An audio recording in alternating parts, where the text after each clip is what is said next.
Breaking news ಬರ್ತದೆ ನೋಡೋಣ.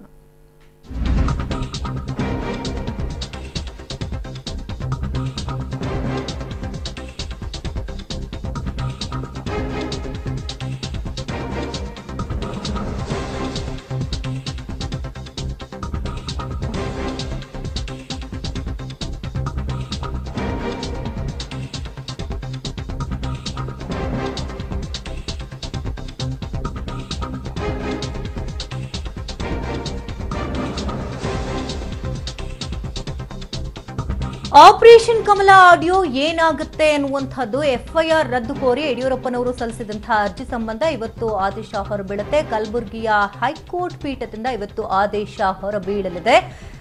ದೇವದುರ್ಗ ಠಾಣೆಯಲ್ಲಿ ಎಫ್ಐಆರ್ ಕೂಡ ದಾಖಲಾಗಿತ್ತು. ಇದರಲ್ಲಿ ಯಡಿಯೂರಪ್ಪನವರು A1 ಆರೋಪಿ ಕೂಡ ಆಗಿದ್ರು. ಜೆಡಿಎಸ್ ಶಾಸಕ ನಾಗನಗೌಡ ಪುತ್ರ ಶರಣಗೌಡ ಕೊಟ್ಟಿದ್ದಂತಹ ದೂರಿನ ಮೇರೆಗೆ ಎಫ್ಐಆರ್ ಕೂಡ ದಾಖಲಾಗಿತ್ತು. ಈ ಎಫ್ಐಆರ್ ಅನ್ನ ರದ್ದು ಕೋರಿ ಅರ್ಜಿಯನ್ನು ಸಲ್ಲಿಸಿದ್ರು ಯಡಿಯೂರಪ್ಪನವರು. ಈ ಸಂಬಂಧ ಇವತ್ತು ತನಿಖೆ ಆಗುತ್ತೆ. ಇವತ್ತು ಆದೇಶ ಹೊರಬೀಳುವಂತಹ ಎಲ್ಲ ಸಾಧ್ಯತೆ ಇದೆ. ಕಲಬುರಗಿಯ ಹೈಕೋರ್ಟ್ ಪೀಠದಿಂದ ಇವತ್ತು ಆದೇಶ ಹೊರಬೀಳಲಿದೆ. ಯಡಿಯೂರಪ್ಪನವರ ಆಡಿಯೋ ಕತೆ ಏನಾಗುತ್ತೆ ಅನ್ನುವಂತಹ ಕುತೂಹಲ ಸಾಕಷ್ಟು ಜನದಲ್ಲಿ ಮನೆ ಮಾಡಿದೆ. ಇದರ ಬೆನ್ನಲ್ಲೇ ಇವತ್ತು ಅರ್ಜಿ ವಿಚಾರಣೆ ಕೂಡ ಇವತ್ತು ನಡೀತಾ ಇದೆ. ಆದೇಶ ಕಲಬುರಗಿ ಹೈಕೋರ್ಟ್ ಪೀಠದಿಂದ ಇವತ್ತು ಹೊರಬೀಳುತ್ತೆ.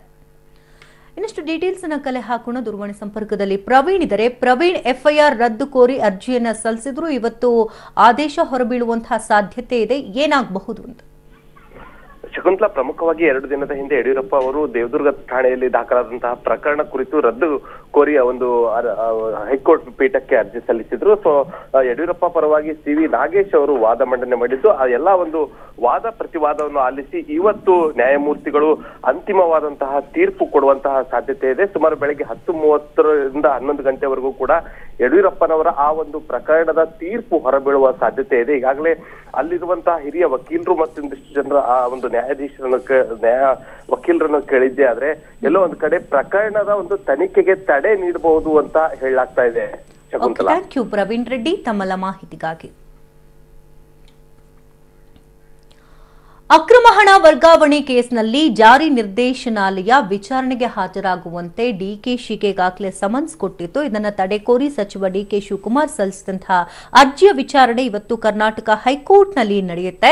ಫೆಬ್ರವರಿ 8ರಂದು ವಿಚಾರಣೆಗೆ ಬರುವಂತೆ ಡಿಕೆಶಿಗೆ ಇಡಿ ಸೂಚನೆಯನ್ನ ಕೊಟ್ಟಿತ್ತು. ಆದರೆ ಹಾಜರಿಗೆ ಟೈಮ್ ಇಲ್ಲ ಅಂತ ಮನವಿಯನ್ನ ಕೋರಿದ್ರು. ಇದರ ಬೆನ್ನಲ್ಲೇ ಇಡಿಗೆ ಸಮಯ ಕೇಳಿದಾಗ ಹೊಸದಾಗಿ ಪತ್ರ ಬರೆಯುವುದಕ್ಕೆ ಡಿಕೆಶಿಗೆ ಕೋರ್ಟ್ ಅವಕಾಶವನ್ನ ಮಾಡಿಕೊಟ್ಟಿತ್ತು. ಆದರೆ ಇಲ್ಲಿವರೆಗೂ ಕೂಡ ಸಚಿವರು ಯಾವುದೇ ರೀತಿಯ ಪತ್ರವನ್ನ ಬರೆದಿಲ್ಲ. ಇದೇ ವಿಷಯವನ್ನ ವಾದ ಪ್ರತಿವಾದದ ವೇಳೆ ಇಡಿ ಪ್ರಸ್ತಾಪಿಸುವಂತಹ ಸಾಧ್ಯತೆ ಕೂಡ ಇದೆ. ಆದರೆ ಜಾರಿ ನಿರ್ದೇಶನಾಲಯ ಕೈಗೊಂಡಿರುವಂತಹ ಪ್ರಕ್ರಿಯೆ ಡಿಕೆಶಿಗೆ ವಾದವಾಗಿದ್ದು, ಈ ಹಿನ್ನೆಲೆಯಲ್ಲಿ ಸಮನ್ಸ್ಗೆ ತಡೆ ನೀಡುವಂತೆ ಕೋರ್ಟ್ಗೆ ಮನವಿಯನ್ನು ಮಾಡಿದ್ದಾರೆ. ಇನ್ನಷ್ಟು ಡೀಟೇಲ್ಸ್ ಅನ್ನ ಕಲೆ ಹಾಕೋಣ. ದೂರವಾಣಿ ಸಂಪರ್ಕದಲ್ಲಿ ಸುನಿಲ್ ಇದ್ದಾರೆ. ಸುನಿಲ್, ಜಾರಿ ನಿರ್ದೇಶನಾಲಯ ವಿಚಾರಣೆಗೆ ಹಾಜರಾಗುವಂತೆ ಸಮನ್ಸ್ ಕೊಟ್ಟಿದ್ರು. ಆದ್ರೆ ಅದರ ಬೆನ್ನಲ್ಲೇ ಪತ್ರ ಬರೆಯೋಕ್ಕೂ ಕೂಡ ಅವಕಾಶ ಕೊಟ್ಟರು. ಯಾವುದೇ ರೀತಿ ಸ್ಪಂದನೆ ವ್ಯಕ್ತವಾಗದ ಬೆನ್ನಲ್ಲೆಯಲ್ಲಿ ಇವತ್ತು ವಿಚಾರಣೆಗೆ ಬರ್ತಾ ಇದೆ. ಸೊ ಏನಾಗಬಹುದು ಅಂತ? ಯಾಕಂದ್ರೆ ಈ ಹಿಂದೆ ಸೆಷನ್ ಇದೆ, ನನಗೆ ಹೋಗ್ಲಿಕ್ಕೆ ಕಾಲಾವಕಾಶವನ್ನ ಕೊಡಿ ಅಂತ ಹೇಳ್ಬಿಟ್ಟು ಹೈಕೋರ್ಟ್ ನಲ್ಲಿ ಒಂದು ಮನವಿಯನ್ನು ಮಾಡಿದ್ರು. ಅದು ಕೂಡ ಜಾರಿ ನಿರ್ದೇಶನದ ಅಧಿಕಾರಿಗಳು ಕೋರ್ಟ್ ನ ಒಂದು ಏನು ಆದೇಶದ ಮೇರೆಗೆ ಹೊಸದಾಗಿ ಒಂದು ಏನು ದಿನಾಂಕವನ್ನ ಕೊಡ್ಲಿಕ್ಕೆ ಅವರು ಕೂಡ ಸಮ್ಮತಿಸಿದ್ರು. ಅವ್ರು ಕೇಳಿದ ದಿನಾಂಕನ ನಾವು ಆ ಟೈಮಲ್ಲಿ ಕೊಡ್ತೀವಿ ಅಂತಾನು ಕೂಡ ಹೇಳಿದ್ರು. ಆದ್ರೆ ಇದುವರೆಗೂ ಕೂಡ ಡಿಕೆ ಶಿವಕುಮಾರ್ ಅವರು ಯಾವುದೇ ರೀತಿಯಾದಂತಹ ಒಂದು ಪತ್ರವನ್ನು ಬರೆದಿಲ್ಲ. ಮತ್ತೆ ಇಂತಹ ದಿನಾಂಕದಂದು ನಾನು ವಿಚಾರಣೆಗೆ ಹಾಜರಾಗ್ತೀನಿ ಅಂತಾನು ಕೂಡ ಹೇಳಿಲ್ಲ. ಹಾಗಾಗಿ ಇವತ್ತು ಒಂದು ಈ ಸಮನ್ಸ್ ರದ್ದತಿಗೆ ಸಂಬಂಧಪಟ್ಟಂತೆ ವಿಚಾರಣೆ ಇದೆ ಹೈಕೋರ್ಟ್ ನಲ್ಲಿ.